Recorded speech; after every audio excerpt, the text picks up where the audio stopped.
বিরক্ত হবেন নাকি? এই কোরআন দেখেন, যতই পড়ি আমরা ততই ভালো লাগে। কোরআন পড়তে পড়তে ভালো লাগে, শুনতেও ভালো লাগে। আমরা বর্তমান সময়ে তথ্য প্রযুক্তির কল্যাণে আমরা দেখেছি কোন সময় কিছু কিছু গান ভাইরাল হয়ে যায় অনলাইনে।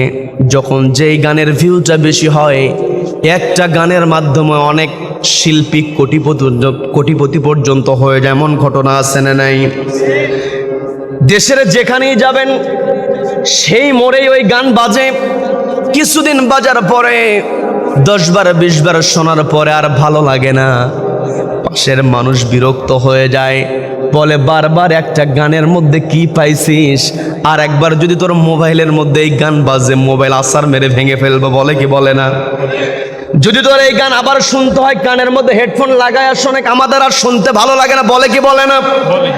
যেই গানটা শুনিয়ে একটা শিল্পী কোটিপতি হয়ে গেল, সেলিব্রিটি হয়ে গেল, এমন হয়ে যায় ওই সেলিব্রিটিকে বারবার যখন একটা গান গাইতে বলে, ওই গান সেলিব্রিটির গাইতেও কিন্তু একটা সময় বিরক্ত লাগে, আর এই গান গাইতে চায় না। এমন ঘটনা আছে না নাই? যেই গান তাকে সেলিব্রিটি বানিয়ে দিল, একটা পর্যায়ে গাইতে গাইতে তারও ভালো লাগে না। কিন্তু আমরা যারা 5 ওয়াক্ত নামাজ আদায় করি, খেয়াল করে দেখবেন 5 ওয়াক্ত নামাজের মধ্যে টোটাল আমাকে আপনাকে 17 রাকাতে ফরজ নামাজ পড়তে হয়।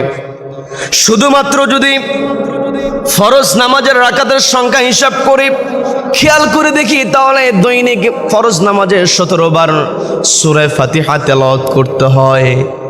এর সঙ্গে যদি সমান সংখ্যক সুন্নাত নামাজ যুক্ত করে দেই, 17 দুগুণ 34। এই যে 34 বার সূরা ফাতিহা তেলাওয়াত করা হলো, কোনোদিন কি কেউ বলেছে প্রত্যেক দিন একটা সূরা পড়ি আর ভালো লাগে না? বলে কি বলে না? কখনো বলে না।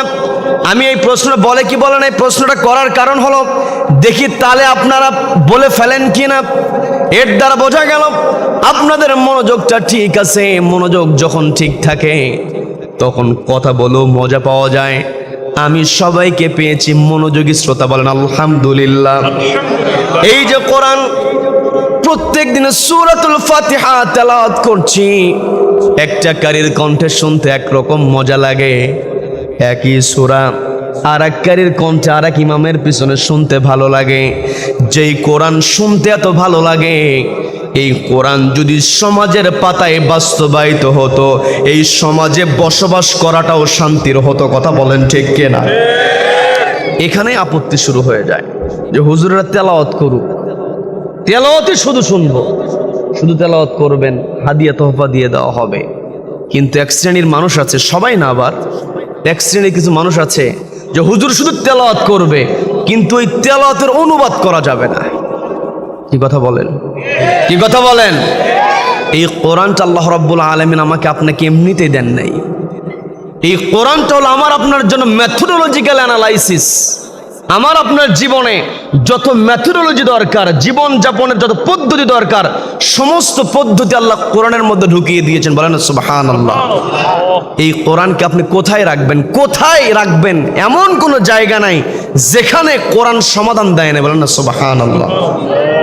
সম্মানিত দিনী ভাইরা, এই কোরআন আমার আপনার টার্গেট হতে হবে। এই কোরআনকে সামনে রেখে আমি আপনি যখন জীবন যাপন চালাতে পারবো, আমার আপনার মর্যাদা বেড়ে যাবে। এই যে আমরা 4 জন ছাত্রকে এই জায়গায় পাগড়ি দেওয়া হলো, মনে হবে ওই পাগড়ি যেটা হয়তো অল্প দামে কেনা হয়েছে, কিন্তু এই যে পাগড়িটা দেওয়া হলো, সাধারণ মানুষ যদি গোটা দুনিয়ার বিনিময়ে ওই পাগড়িটা চায়, হাফেজে কোরআনের মাথার উপরে যে পাগড়িটা দেওয়া হলো, গোটা দুনিয়া বিক্রি করে কেউ হাফেজ না হলে ওই পাগড়ি নিতে পারবে না। কথা বলেন ঠিক কিনা? একাকি হয়তো পাগড়িটা নিয়ে নামাজ আদায় করবে এমন অনেক মানুষ আছে। নবীজির সুন্নাতকে আঁকড়ে ধরে, নবীজির সুন্নাত পাগড়ি মাথায় দেয়, এটার মর্যাদা তো আছেই, ওটার মর্যাদা ভিন্ন কথা। কিন্তু হাফেজ কোরআনের মাথায় যেই পাগড়িটা ওঠে, এটার মর্যাদা আরো বেশি। কি কথা বলেন? নবীজির সুন্নাত তো অবশ্যই সুন্নাত না হলে তার ওই পাগড়ি হাফেজকে দেওয়া হতো না। সম্মানিত দিনী ভাইরা, এই কোরআনের এত মর্যাদা। অনেক মুরব্বী মানুষ দেখবেন বয়স হয়ে গিয়েছে 70 বছর 80 বছর, ওই মুরব্বীর সামনে 8 বছর 10 বছরের হাফেজে কোরআন যখন হাজির হয়ে যায়, মুরব্বীর বয়স 70 হতে পারে, কিন্তু এই হাফেজে কোরআনকে দেখে একটু নড়ে চড়ে বসে এক প্রকার সম্মান দিয়ে দেয়। কথা বলেন। আমি আপনি যদি এই কোরআনের সঙ্গে সম্পর্ক স্থাপন করতে পারি, আমার আপনার মর্যাদা, আমার আপনার সম্মান বহুগুণে বৃদ্ধি করে দেবেন কে? এই কোরআনটা আমার আপনার সঙ্গী হতে হবে। এই কোরআন যেই মাস অবতীর্ণ হলো, মাঝখানে আর একটা দিন হয়তো আছে, অতিরিক্ত হলো 2টা দিন। এরপরে যেই মাসটা আসবে, এই মাসের নাম হলো রমজান মাস। এই রমজান মাসের মর্যাদা, এই রমজান মাসের সম্মান একটি কিতাবের জন্য হয়েছে। সেই কিতাবের নাম কি? এই আল কোরআন আমাকে আপনাকে পথ চলার গাইডলাইন দিয়ে দেয়। এই কোরআন আমাদেরকে নির্দেশনা দিয়েছে। এই কোরআনের মধ্যে যতগুলো নির্দেশ